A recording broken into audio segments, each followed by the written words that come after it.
DesignBuild Technological Education Applied to Community-Based Projects. Comparative study of 2 exercises for rural infrastructure in Chile. The DesignBuild methodology in education combines practical and theoretical knowledge applied to a project in a participative and interdisciplinary strategy. This methodology in architecture education has been based on learning by doing experiences applied to community-based projects to engage students in real projects and clients. Nowadays, it is possible to find courses internationally with differences in motivations, timeframes, and participation of either undergraduate or graduate students. The Introduction to Construction course is based on material experimentation and builds full-scale structures on campus. Recently, the course has realigned its main motivation to community-based projects where the timeframe is a fundamental issue for delivering a successful experience.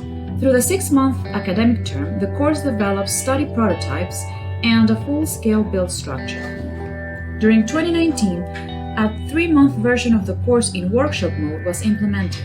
This challenge allowed the course to expand the scope of the methodology and reinforce its potential. This study analyzes the impact of narrowing the time frame for project organization, design development, manufacture, and community relationship on 2 projects. The comparative analysis considers phases of design, prototyping, prefabrication, and on-site assembly. Each project is described and analyzed under 3 main focuses: design process, building processes, and management. The following case studies were developed for rural communities in central Chile, approximately 100 kilometers from the university campus in Santiago. La Estrella Steeple project is part of a master plan to renovate the outdoor public space in front of the town's church. The steeple fitted the level of complexity that could be developed through a 1-semester project. The stakeholders were the local parish and a group of town citizens. The Ayelen High School grandstand was a structure for a public school. The project's greatest challenge was to deliver prefabrication and assembly on time within the workshop format with students from 3 different universities and guest professors. A 1-week period was the time allowance to achieve manufacturing and on-site construction. Resources for this experience came from industry donations and funds from the university. Both projects were developed through models, then prototypes, and finally prefabricated components. Students were organized in groups of 6 to 8 people and developed proposals where professors selected the most feasible ideas.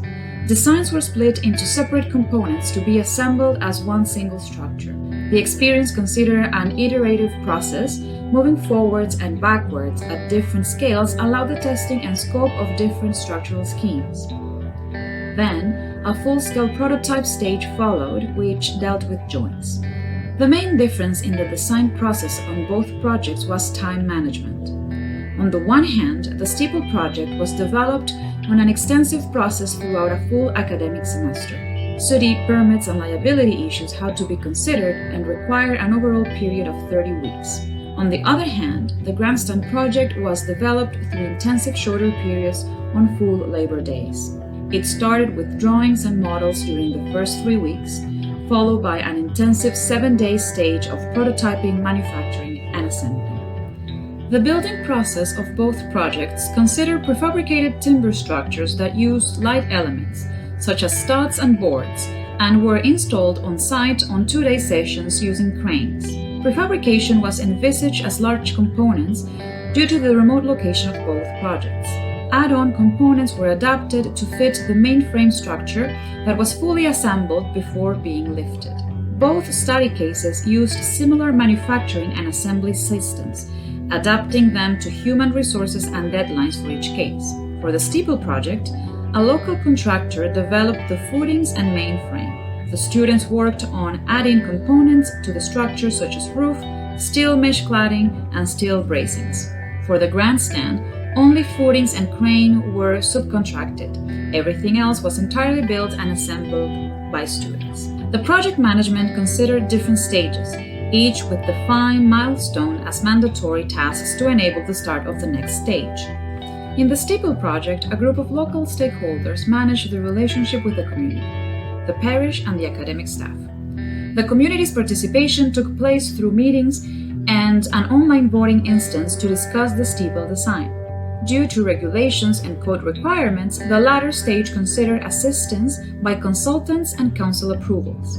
The grandstand project considered diverse management strategies to scope the time given for the workshop. The academic staff conducted meetings with the school's management to receive feedback. The project was conceived as a temporary structure that did not require any city permits.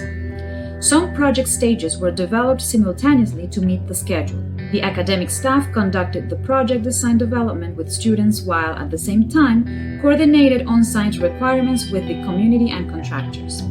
However, the relationship between students and the community could only take place during the grandstand assembly.